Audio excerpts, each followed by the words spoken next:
আসসালামু আলাইকুম। রংধনু এগ্রো নার্সারি অ্যান্ড শপের ইউটিউব চ্যানেলে আপনাদের সকলকে স্বাগতম।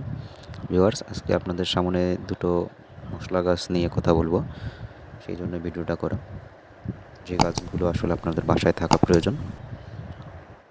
তো আমাদের চ্যানেলে যারা নতুন তাদেরকে চ্যানেলটি সাবস্ক্রাইব করার অনুরোধ রইল। তো দেখতে পাচ্ছেন, এটা হচ্ছে তেজপাতা গাছ, একটি মশলা জাতীয় গাছ। এটা পাতা জাতীয় কিন্তু তেজপাতা এটার নাম।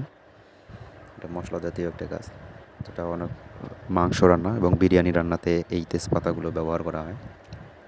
তো চাইলে আপনারা এই গাছগুলো আপনাদের বাসায় লাগাতে পারেন, দুই চার পাঁচ পিস করে লাগাতে পারেন।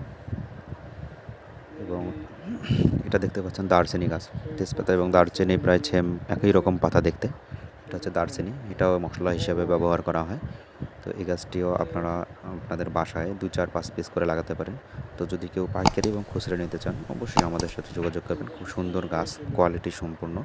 তো এই ধরনের চারা যদি কেউ নিতে চান, আমাদের স্ক্রিনে দেওয়া নাম্বারে যোগাযোগ করবেন। আমাদের ভিডিওটি ভালো লাগলে লাইক, কমেন্ট, শেয়ার করবেন। কেমন হয়েছে অবশ্যই জানাবেন।